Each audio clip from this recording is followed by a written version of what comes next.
Ce sera pas long, les bébés. Présentement, on a 68 chats dans le refuge. La majorité, c'est des chats seniors, handicapés ou médicamentés. Il n'y avait pas vraiment d'autre place pour envoyer ces chats-là. Les chats qui sont ici jusqu'à la fin. De là, le nom refuge de fin de vie et non en fin de vie. Mais on s'est rendu compte que ces chats-là avaient rarement l'occasion d'avoir une place pour eux. Puis on s'aperçoit qu'il y en a vraiment beaucoup. J'aurais pu être bénévole. C'est même arrivé qu'on me le demande dans des refuges, des SPCA ou quoi que ce soit.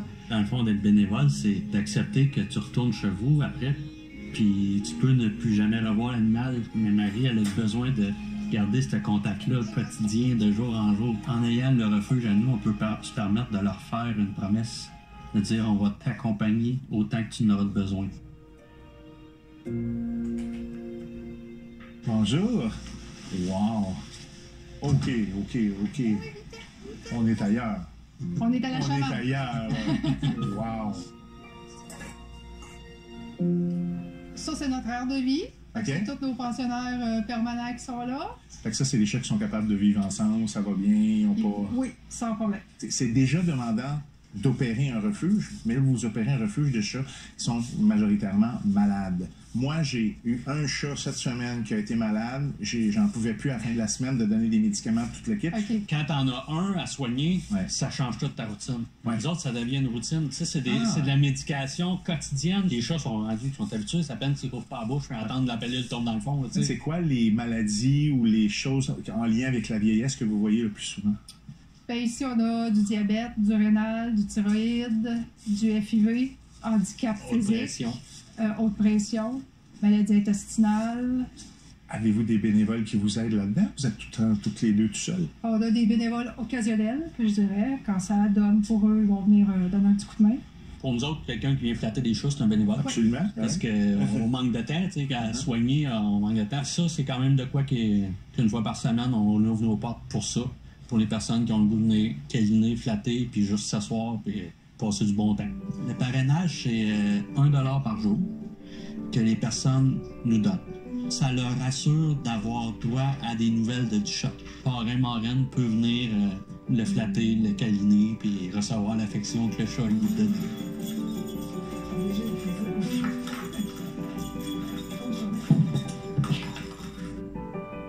Nous, on a parrainé, on parraine petit gars. Donc, on a décidé là, de lui donner une chance de reprendre une vie normale puis de pouvoir avoir plein d'amour qu'il méritait. Il se laisse pas toucher beaucoup. On commence à peine, là, après 2 ans, à réussir là, à quelques petits câlins.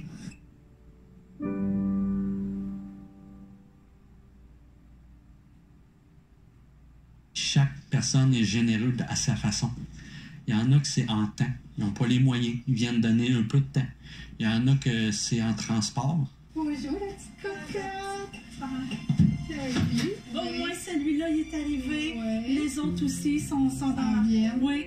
Parfois, on va aider des chatons qui s'en vont à l'euthanasie quand c'est des chats qu'on est capable de sauver, mais qu'on peut envoyer dans un autre refuge parce qu'ils ne correspondent pas aux critères d'ici. Et on le fait, tout simplement. Qu'on va la laisser décanter, elle va sortir par elle-même. C'est le genre d'attitude qu'on va adopter ici. Ça serait facile de la prendre au collet et de la sortir. J'aime mieux la laisser aller par elle-même, qu'elle prenne le temps de prendre ses aises, de voir où ce qu'elle est rendu. C'est quelque chose sur lequel je suis capable de vous aider. On va te présenter Croque-Mou. Croque-Mou? Oui, qui porte très bien son nom, parce que Croque-Mou mord tout le temps. Ah, il mord. Croque-Mou était dans notre pièce pour les ataxiques avant. OK. On l'a emmené ici parce que ça ne fonctionnait pas pour lui, l'autre côté. OK. Mais c'est ça. OK. Il mord tout le temps, tout le temps. Ça va te déclencher, ça se peut-tu? Et voilà. D'accord. On a trouvé le déclencheur. Hein? C'est jamais plus fort que ça? C'est pas méchant. OK, il mordit. Ouais, ouais. Ça va. Non, on veut plus. Je veux voir quand tu le prends, je veux voir un petit peu son langage corporel, puis on va essayer d'identifier est-ce que c'est parce qu'il veut débarquer ou si c'est juste parce qu'il veut avoir une interaction avec toi. Donc là, on va juste regarder la queue. il a de l'air à aimer ça, je vois pas, la queue fouette pas, les oreilles sont correctes, il ronronne. Tu sais, un chat qui ronronne, normalement, c'est parce que ça va bien. Moi, je me concentrais juste, quand il est dans tes bras, aussitôt qu'il te mordit, bang! Tu le déposes puis tu t'en vas. Okay. Il va vite comprendre que, OK, quand je fais ça, j'ai pas les caresses que je veux, je vais arrêter. Ça va prendre peut-être deux semaines là, à le faire de façon quotidienne.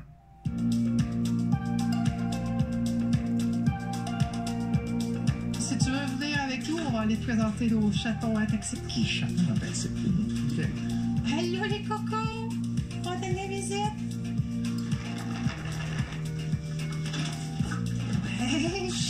C'est qu'on a tous les stades ici.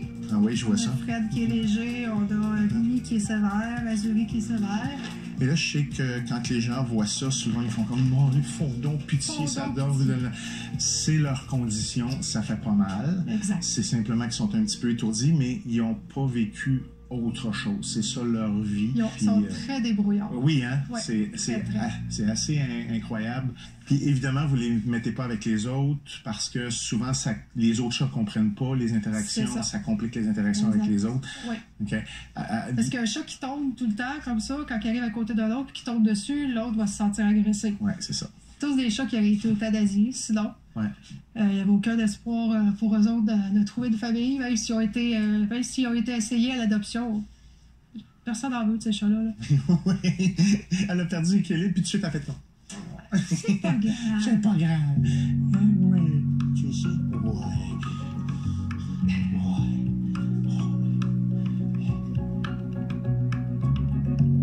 Les ataxiques, effectivement, c'est un challenge de réussir à leur créer un environnement sécuritaire, un environnement enrichissant aussi pour eux autres. On peut pas être avec eux 20 heures par jour. Là. Fait qu'il faut qu'ils puissent s'amuser, se dégourdir de par eux-mêmes. Fait qu'il faut leur trouver, il faut leur inventer des choses.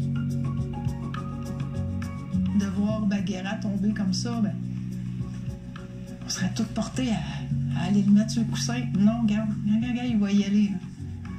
Vas-y, mon gars. Vas-y, t'es capable. Ouais.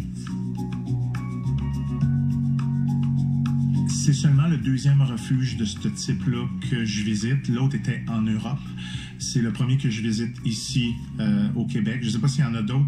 Je pense pas. Et on comprend pourquoi. Quand on visite ici, ça prend des gens assez spéciaux pour pouvoir faire ce qu'ils font avec les chats tous les jours comme ça. Je suis dans des émotions d'admiration de voir tout ce que ces gens-là font.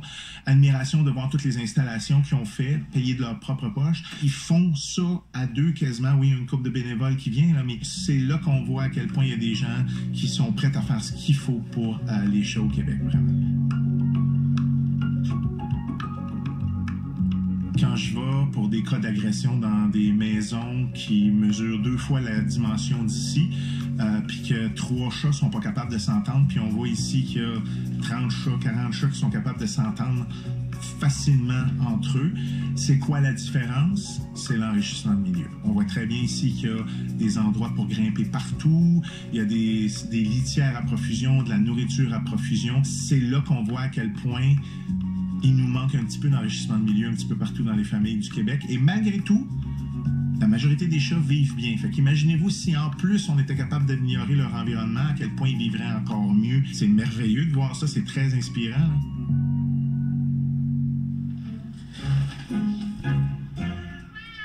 Les prochains chats sont dans des condos, qui sont des pièces spécialement aménagées pour eux, pour certaines problématiques, dépendamment de le chat qu'on va avoir dedans. Fait que le premier que je vais faire, c'est Negan et Daryl. Ils sont handicapés des 4 pattes pour Daryl, des 2 pattes arrière pour Negan. Fait qu'ils ont une petite pièce bien aménagée pour ne pas se faire mal à eux.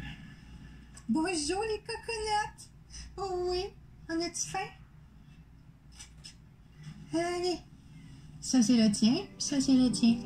Ouais!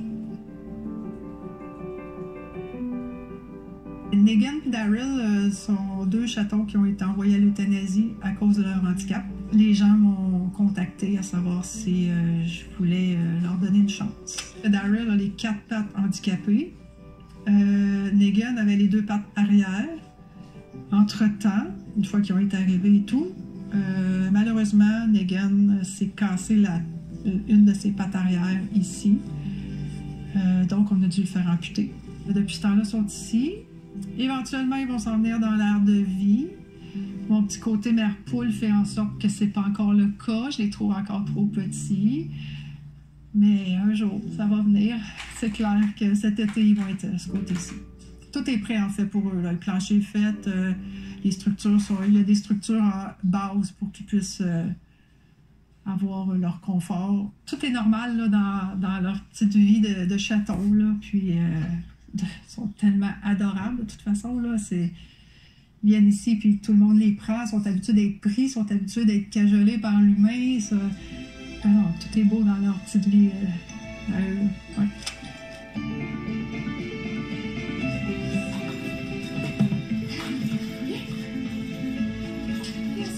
La rencontre qu'on fait aujourd'hui, je ne m'attendais pas à ça.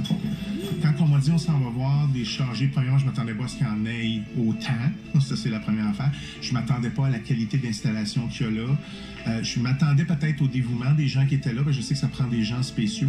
Mais l'ensemble fait que je dois avouer, je suis un petit peu décontenancé de la bonne façon. Là. Je suis comme, ouf, OK, c'était assez spécial comme journée. Vraiment, je ne m'attendais pas à avoir ce genre d'émotion-là à ce niveau-là. Pour ça. Enfin, on est tout le temps surpris, même après autant d'années que je fais ce métier-là. C'est le fun. Des belles journées comme ça.